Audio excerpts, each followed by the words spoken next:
जी हाँ, टूटेगी अल अक्सा। हम सबकी नजर गज़ा पर है, फिलिस्तीन पर है, लेकिन बैतुल मुक़द्दस पर हमारी नजर नहीं। और मेरी कोशिश है कि मैं आपको तमाम छोटी सी और बड़ी जानकारी दूं। तो सुन लीजिए, बैतुल मुक़द्दस के बारे में मैं बता चुका हूं कि गई हमारे हाथ से। अरब के हुक्मरान, अभी एक भाई साहब हैं व्हाट्सएप पे, मुझे उनको यूट्यूबर बनने का शौक है, अब नया नया चढ़ा है, तो गाड़ी के अंदर से बैठ के वो लंबे लंबे बयानात 5-5 मिनट के मुझे भेज रहे हैं कि भाई, तो उनके बयान मैंने सुने, उसमें वो उनका फोकस ये है कि भाई अरब तो बेकार हैं, हमने क्या किया। अरे भैया, तुम कर क्या सकते हो? तुम 5 टाइम नमाज नहीं पढ़ पा रहे हो, मस्जिद में फिलिस्तीन के लिए दुआ नहीं कर पा रहे हो, खुद हिंदुस्तान के मुसलमानों के लिए बोल नहीं पा रहे हो, तुम फिलिस्तीन के लिए क्या ही करोगे? हम आवाज़ ही तो उठा सकते हैं। कितने लोग हैं, बहुत बड़े बड़े इन्फ्लुएंसर हैं, आप देखिए क्या उन्होंने फिलिस्तीन के लिए बोला। बड़े बड़े बिग बॉस से, मतलब बिग बॉस के कैंडिडेट, बिग बॉस के जो है वो बन चुके हैं पार्टनर, बिग बॉस के लिए काम कर रहे हैं, बिग बॉस में जा रहे हैं, शो के अंदर हैं, बॉस में जाने के लिए मरने वाले कितने मुसलमान इन्फ्लुएंसर थे भाई, और अभी भी हैं। इन हरामजादों से कहो भाई, फिलिस्तीन के बारे में क्या करा है आपकी? भाई ये हॉलीवुड से ऊपर है क्या? हॉलीवुड का पेशाब भी नहीं है ये जो आज बहुत बड़े बड़े इन्फ्लुएंसर यूट्यूबर बने पड़े हैं। भाई वो हल्क का रोल करने वाला वो एक्टर, वो और हॉलीवुड के बड़े बड़े सेलिब्रिटीज गाजा के लिए बोल रहे हैं। हिंदुस्तान का कोई बता दो, दिखा दो कोई बोल रहा हो तो। मैं तो मुसलमान की बात कर रहा हूं, वो तो गैर मुस्लिम है। बहरहाल, अब सुनिए और दिल तोड़ने वाली खबर। अपडेट यह आई है कि बैतुल मुक़द्दस जो है, जो मस्जिद अल अक्सा है मुसलमानों का पहला किबला, उस मस्जिद के अंदर, उस मस्जिद के नीचे, जमीन के नीचे, ऊपर मस्जिद और नीचे इजराइल कुछ तोड़फोड़ कर रहा है। जी हाँ, अंदर कुछ एक्टिविटी नज़र आई है, आवाज़ें आ रही हैं तोड़फोड़ की, और ज़मीन में कंपन पैदा हो रही है। रिपोर्ट यह आई है कि इजराइल कुछ बैतुल मुक़द्दस के अंदर कर रहा है ज़मीन के। एक दिन हम देखेंगे कि अचानक से ज़मीन के नीचे, शायद अल्लाह न करे, डायनामाइट बिछाकर वो धम से उड़ाएगा, पूरी मस्जिद गड्ढे में जाएगी और ऊपर से पाट देगा और अपना टेम्पल बना लेगा। और ऐसे ही आप और हम और ये अरब के मुसलमान चुपचाप देखते रह जाएंगे। बताइए कितने मुसलमानों को, हिंदुस्तान के मुसलमानों को कह रहा हूं मैं, कितने मुसलमानों को पता है कि फिलिस्तीन और गाजा में क्या हो रहा है? भाई किसी को नहीं पता, किसी को कुछ पता भी है, बस इतना सा पता है, और उन्हें कोई फर्क भी नहीं पड़ता, क्योंकि भाई साहब उनको नाच की वीडियो बना, वायरल होना है भाई, ट्रेंड में आना है, ये उनकी नजर में कामयाबी है। बता दूं आपको, गाजा फिलिस्तीन का हाल बहुत बुरा है। मैं आपको वेस्ट बैंक फिलिस्तीन का हाल दिखाऊं तो जो पत्रकार हैं फिलिस्तीन के वेस्ट बैंक के इलाके में, जो पत्रकार हैं, उनके ऊपर इजराइल की मिलिट्री आंसू गैस के गोले फेंक रही है।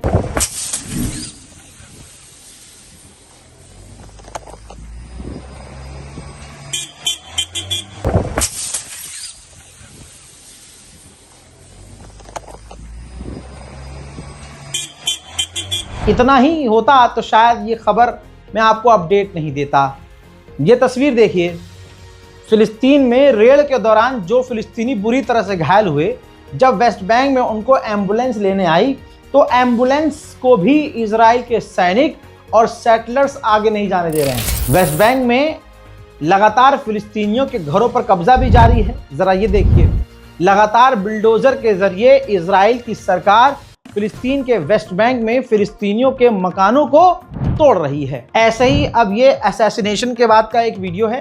फिलिस्तीन के अंदर एक फिलिस्तीनी को इजरायली सेना ने असैसिनेट किया है, यानी उसको तलाश करके, ढूंढ कर, टारगेट करके मारा है। अभी जानकारी नहीं आई है कि ऐसा क्यों किया है, लेकिन विजुअल्स यही हैं, और इजराइल इसी तरह से फिलिस्तीन के वेस्ट बैंक में चुन चुन कर भी लोगों को मार रहा है। वहीं जो सेटलर्स हैं, उन्होंने जुल्म की इंतहा पार की हुई है।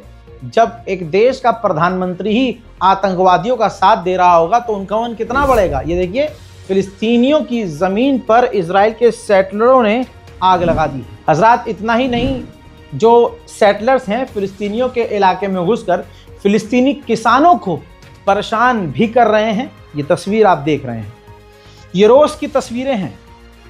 पूरी दुनिया ये रोज देख रही है, लेकिन फिलिस्तीनियों के लिए कोई बोलने वाला नहीं है। वहीं इजराइल के सेटलरों का आतंक और उनकी स्ट्रेटजी इतनी खतरनाक है कि आप सोच नहीं सकते। ये देखिए, वेस्ट बैंक के इलाके में फिलिस्तीनियों की ज़मीन पर कब्जा करके उन्होंने बच्चों के लिए स्कूल खोल लिया है, यहूदी बच्चों के लिए। सोचिए, ये अपने छोटे छोटे बच्चों का भी इस्तेमाल करते हैं फिलिस्तीनियों की ज़मीन पर कब्जा करने के लिए। उधर एक सीसीटीवी फुटेज आया है, ये देखिए, जिसके अंदर साफ तौर से देखा जा रहा है कि इजराइल के जो सेटलर्स हैं, इजराइल के जो लोग हैं, वो फिलिस्तीनियों के घरों पर वेस्ट बैंक में हमला कर रहे हैं। हज़रात, हम गाज़ा गाज़ा कर रहे हैं, लेकिन हमारे हाथ से मुसलमान खुद देख रहा है कि वेस्ट बैंक और फिलिस्तीन के दूसरे बड़े शहर जा रहे हैं। अरे अब तो बैतुल मुकद्दस सेफ नहीं है भाई, आगे क्या बात करूं मैं आपसे। अब सुनिए, इजराइल ने अमेरिका को कह दिया है, इन्फॉर्म कर दिया है कि फिलिस्तीन के वेस्ट बैंक के 60% के इलाके पर हम कब्जा करने वाले हैं, हम ऐलान करने वाले हैं। अमेरिका ने पलट कर कहा कि तुम्हें जो करना है वो करो, लेकिन जल्दी करो। यानी जो कुछ भी हो रहा है अमेरिका की रजामंदी से हो रहा है। उधर ह्यूमन राइट ऑर्गेनाइजेशन ने भी कह दिया है कि गाजा के जो कैदी हैं, इजराइल उन्हें जेल में भी भूखा और प्यासा रख रहा है। वैसे तो हम लोग कभी शायद बैतुल मुकद्दस जा नहीं सकते, और अल्लाह ना करे हम ये भी बहुत करीब देखने वाले हैं कि बैतुल मुकद्दस हमारे हाथ से चला गया, बल्कि उसे तो तोड़ने की तैयारी चल रही है। इस बीच एक बार फिर से आज की तस्वीर, जिसमें सैकड़ों की तादाद में यहूदी बैतुल मुकद्दस में जा रहे हैं।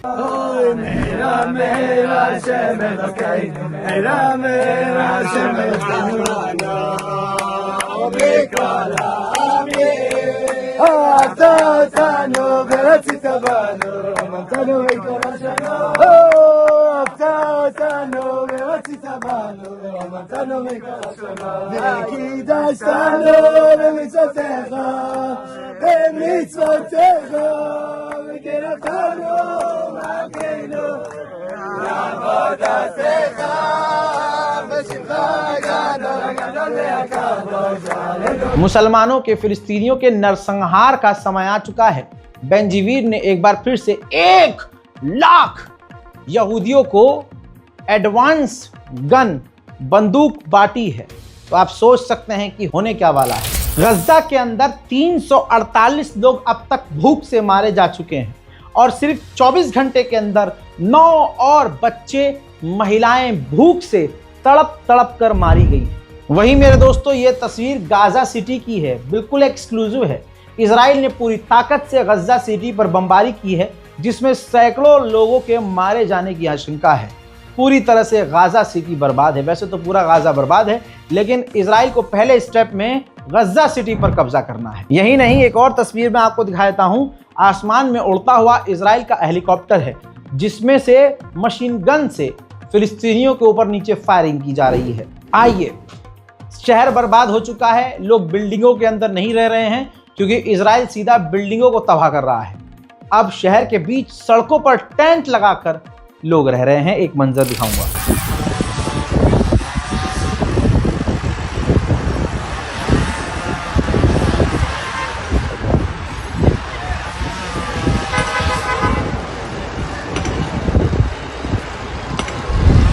इजराइल के आर्मी चीफ ने कहा कि हमास के जो लीडर फिलिस्तीन और गाजा के बाहर विदेशों में रह रहे हैं, हम बहुत जल्द उन तक पहुंचने वाले हैं, यानी उनको भी कत्ल करने वाले हैं। हजरात, बहुत लोग जिन बेचारों के पास मेरा ईमेल है, व्हाट्सअप है, वो मैसेज कर रहे हैं मुझे। बहुत सारे लोग, मतलब जैसे होता है, हैं हमारे अपने दोस्त हैं गाजा और फिलिस्तीन। यहाँ हिंदुस्तान में कोई ऐसा था नहीं जो फिलिस्तीन और गाजा के बारे में अपडेट दे। गाजा का नाम लोग जानते भी नहीं थे, फिलिस्तीन के बारे में जानते थे, लेकिन जब से मैं इस लाइन में उतरा हूं, मैंने फिलिस्तीन को सबसे ऊपर रखा है। आप लोग मुझसे प्यार भी इसलिए करते हैं, दुनिया ने मुझसे मोहब्बत भी इसलिए की क्योंकि मैं फेमस भी इसलिए हुआ, लोग मुझे प्यार भी इसलिए करने लगे कि ये फिलिस्तीन वाला बंदा, फिलिस्तीन वाला बंदा, फिलिस्तीन की खबर देने वाला बंदा।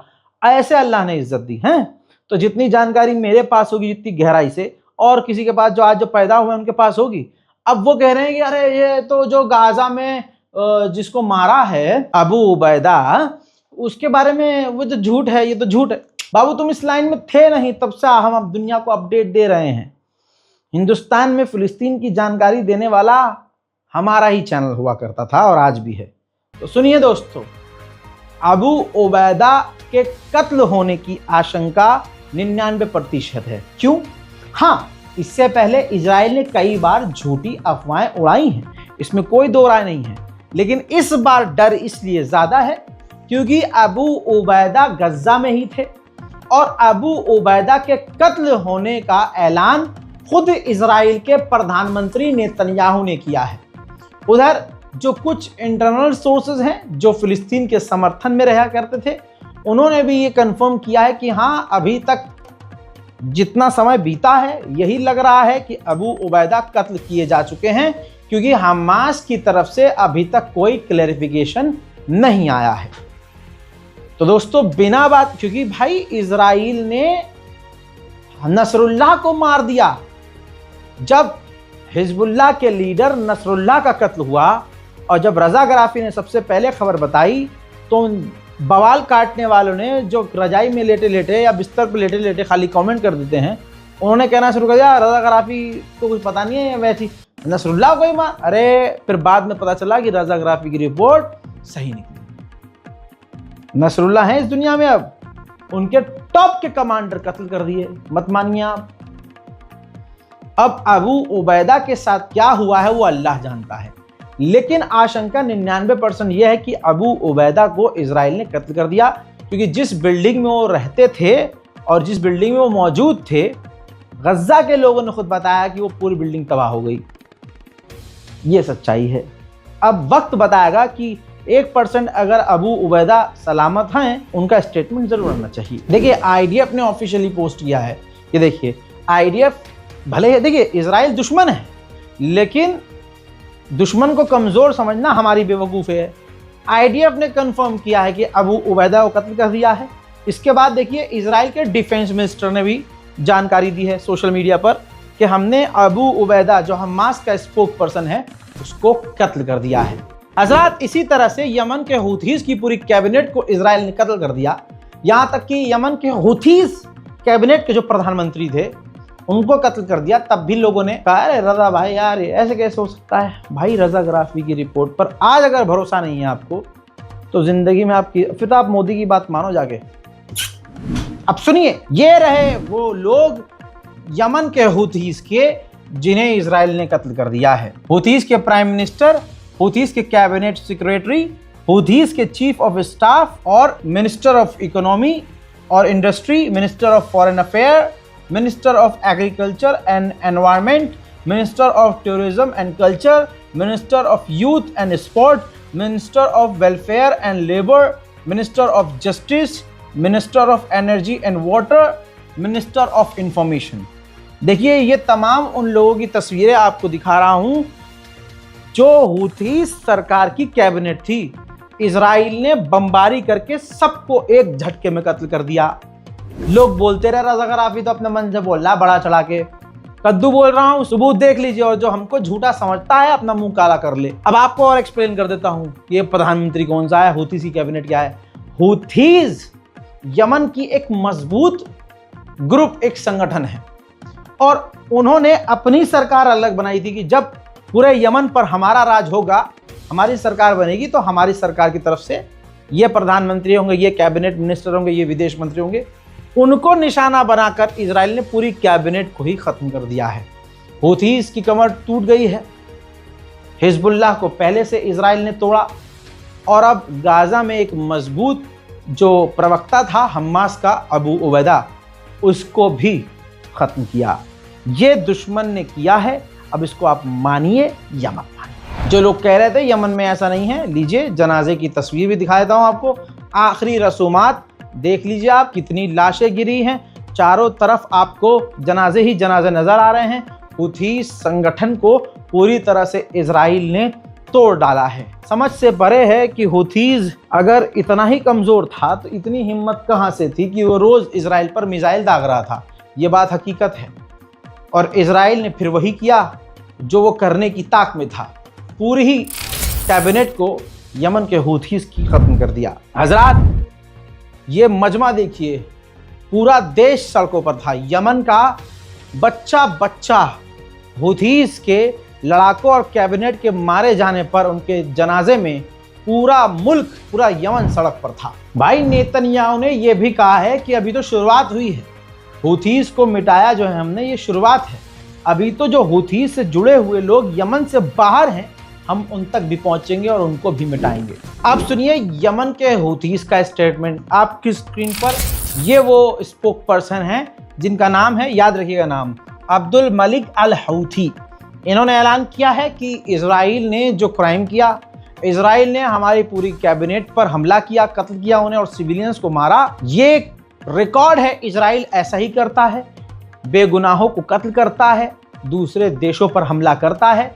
और इस कदम से, इजराइल के इस कदम से हमारी पोजीशन चेंज नहीं होगी, बल्कि हम आने वाले दिनों में इजराइल पर और बड़े हमले करेंगे। अब मैं आपको और बताता हूं, आप रज़ाग्राफी देख रहे हैं, गहराई तक लेके जाऊंगा। इजराइल ने जब हुथीस पर हमला किया, कैबिनेट पर हमला किया, सिविलियंस पर हमला किया, तो हुथीस संगठन ने यमन के अंदर जो यूएन का हेडक्वार्टर था, जहां पर यूएन के मिलिट्री और ऑफिशियल रहा करते थे, उसके अंदर रेड करी यमन के हुथीस ने और कई सारे विदेशी ऑफिशियल्स को और सैनिकों को अगवा कर लिया। फिर इसके बाद हुथीस संगठन ने कई ड्रोन इजराइल की तरफ दागे, जिन तमाम ड्रोन्स को इजराइल ने रोक दिया। हुथीस कैबिनेट के जो एक्टिंग तत्काल जो प्रधानमंत्री उनकी मौत के बाद बने प्रधानमंत्री के, उन्होंने बयान दिया, लाश सामने रखी है, पूरा इलाका खचाखच भरा हुआ है हुथीस के समर्थकों से।